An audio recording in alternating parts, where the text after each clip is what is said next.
Hey everybody, Valerie Nicole here. So, makeup or no makeup? Natural or not? You can find out how to get this look. This is a very natural, neutral makeup look that looks like you don't have anything on. I'm getting ready to show you how to do it. It's coming up.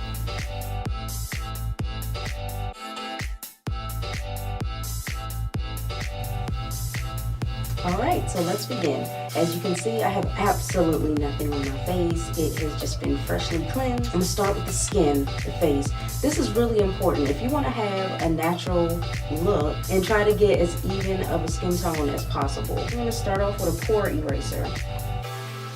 Move my hair out the way, so pardon my forehead for a couple minutes.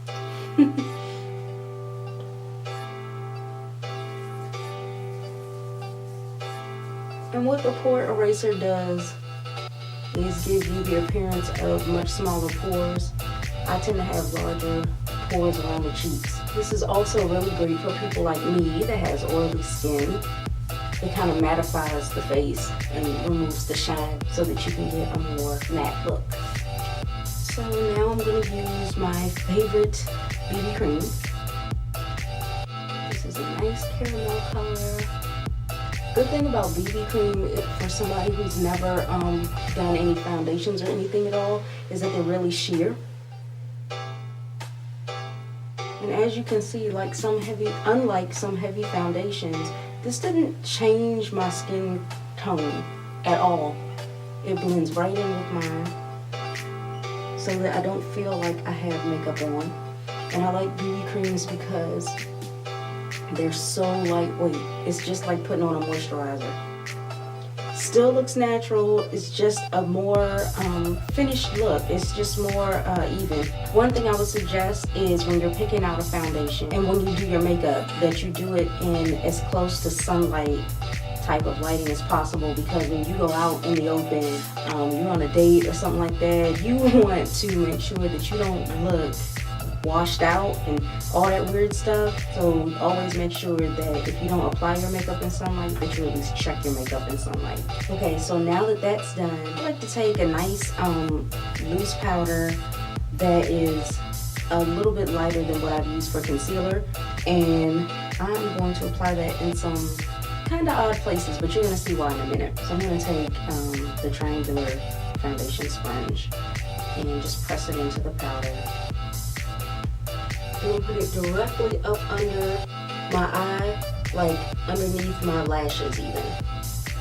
I'm going to try to get up under there and just dab.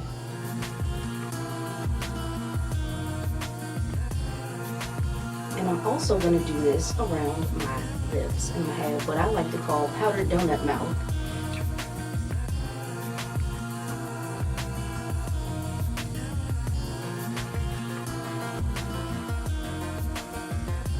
Now here's the reason why I did this. I know I look a little crazy. Don't worry, this is coming off. I used a loose powder and one that's lighter than I need because I'm highlighting these areas. And the reason why I put it on heavy is because this is going to help with any fallout that I might have from my mascara, from my eyeshadow, from my lipstick. So again, it's going to be really, really natural when we're done. So now let's get into my favorite, the eyes. And we're going to start with my favorite, the brows. I'm going to brush the brow first so I can really see those hairs. If you already have thick brows or your brows naturally look the way that you like, you're going to skip this step anyway, so it's not even going to matter.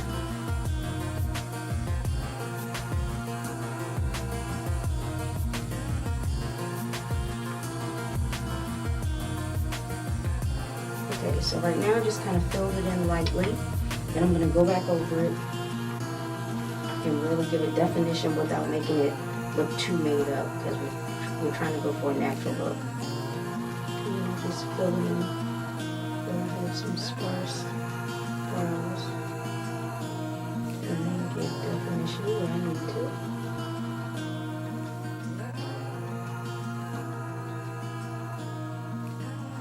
And then brush it all together to blend. Right? So that's a nice, thick, pretty natural looking brow. I mean, it looks like they're nicely groomed, which is really what you're going for. And to be honest, I had to hold myself back from trying to really glam up my brows because I normally don't do a natural look. I normally do a look where you know it's made up, but it's not overdone. Glam look, you know. Alright, so anyway, now I'm going to move on with my concealer. I'm going to take my angle brush and I'm just going to go up underneath the eye to clean it up, fix this little mistake I made right here, not a big deal. And then once I have that highlight, I just go back under and blend it in by grabbing color and pulling it down towards my brow bone.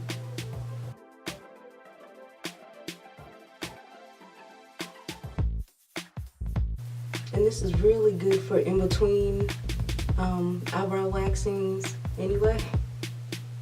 They kind of cover up some of those stray hairs that's coming back in. Brows are done, very natural looking. So I'm going to move on to the rest of the eye and do my shadows. And the great thing is I'm halfway done, well, a third of the way done, because I like to use my concealer as my brow highlighter. So I don't have to worry about putting another color on over top of that. You could skip this step and not put on eyeshadow at all, but you have to remember lighting. And if you're out in the sun or whatever kind of light that you're in, you have to take into consideration the shadowing and the direction that the light hits you from. If it's from up above or from an angle, those can cast shadows on your eyes and make you appear to have dark circles, or it can make you appear to have contours where you don't want to have dark shadows. So with that in mind, what makeup does is correct those lighting issues, okay? This is not about whether or not you feel confident about yourself. I mean, look at me right now. I'm powdered donut up, so right now I look crazy, but it's not a matter of self-confidence and all that kind of stuff. But then again, that's for a whole nother video, so let's move on and let's get the eyeshadows. I like to try to find a shadow that's really close to my own skin tone and just a smidgen lighter, just a smidge. So I'm going to use that, and I like to add rose water to my shadows and apply my shadows wet. It just gives me a much more even finish. And the reason why I choose a color that's slightly lighter than my skin tone, I want to highlight my eyes. I like to bring attention to my eyes. Plus the fact that I also like to accent my brow bone. And when I do that, I normally do a darker color. You don't want to have too much darkness on your eyes. It's going to look like you have on eyeshadow. And since we're going for a natural look, you're just highlighting and contouring areas. You're not really applying color. You're not doing anything fancy. Just a very nice, natural, neutral look, neutral tones. And I'm hoping you can see this because you can barely tell that it's makeup on. It's just giving me a nice finish. Can you see? Some people like to use the same foundation they use on their face. I've done that before. That's fine too.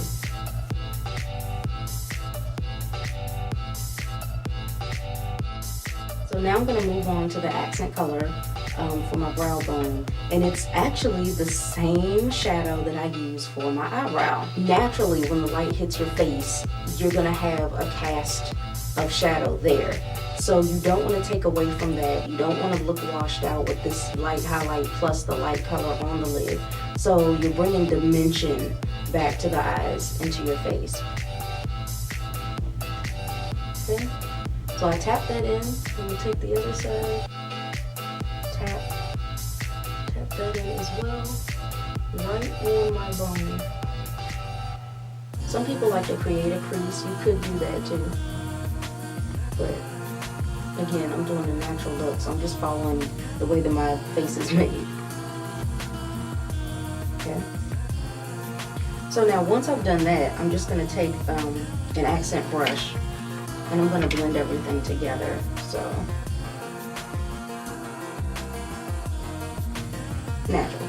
And the very last thing that I'm going to use on my eyes is, of course, mascara. Like, even if you truly wear no makeup ever, I've said this in a previous video, you got to have your brows done, your skin protected, be it moisturizer and sunscreen or tinted moisturizer and sunscreen, whatever. And you've got to have some mascara on. And the fourth thing is lip gloss. Some type of something that keeps the lips soft and slightly gloss without looking like you just ate chicken. Yeah, so I have a really fantastic mascara set where these are fiber lashes and they're phenomenal. So I'm gonna put these on, but again, I gotta remember I'm going for a natural look, so I'm only gonna do one coat. Typically I do two, and it's better than falsies, but again, we don't want our eyelashes to look too long where somebody's like, hold on, she's gotta have something on. So I'm gonna make them long without making them overly done, okay? So before I even get into that, I'm going to curl my lashes. Got my favorite eyelash curlers right here. I'm gonna brush my lashes first, separate them, and then I'm gonna curl. And it's really simple. You just put your eyelash inside, close it, and hold. Now I'm used to this, so I can not blink for a while. But if you're not used to this, even if you blink, it's okay, see? Because it's not going anywhere and you're not gonna hurt yourself. And hold it about 20-25 seconds, let it go. And you can see my lashes right there. And curling the lashes, like I said, really gives you an advantage because you can put on less mascara and it's still gonna extend the lashes upward. And that's what causes people to notice your lashes. The fact that they cut across and actually go past your lid. I'm gonna try really hard to keep this natural looking and not overdo it. I just had to keep that in mind. So as you can see, nice difference between no mascara versus mascara. It really brings attention to the eye. That's all we're trying to do, bring attention without it being overly done and looking made up. So when you typically, or at least me, when I typically do my bottom lashes, I tend to sometimes hit my face with the wand and I get a little bit of mascara on my skin. And then I'm like, man, because then I have to clean up under that, which will wipe some of the mascara off, and then I gotta go back and fix it again. So with the powder sitting here, it's great, and this is also why I use loose powder. It's sitting here and it's great because if anything gets on that, it's on the powder and not my skin. And because it's a loose powder, I can follow up with a powder puff brush and sweep it away and it's all gone, any fallout, anything. So now that that's done, I can take my powder puff brush and get under there, press down, and then just wipe.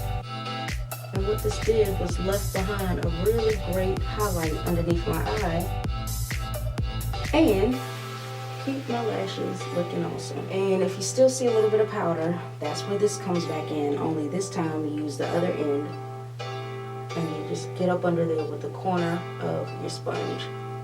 Ta-da, at the end. You're probably guessing, and you'd be guessing correctly, that the reason why I have the powder around my lip is similar to the reason why I have it under my eye. If I make a mistake or my lip color tries to run out on me and bleed all across my face, it can't because the powder is going to stop it.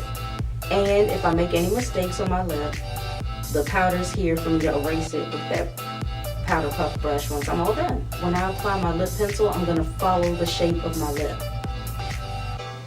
We're not doing made up, we're doing natural. So I'm taking a color that is basically the color of my top lip. As you can see, this is almost exactly the color of my top lip, so you can barely even tell that it's here.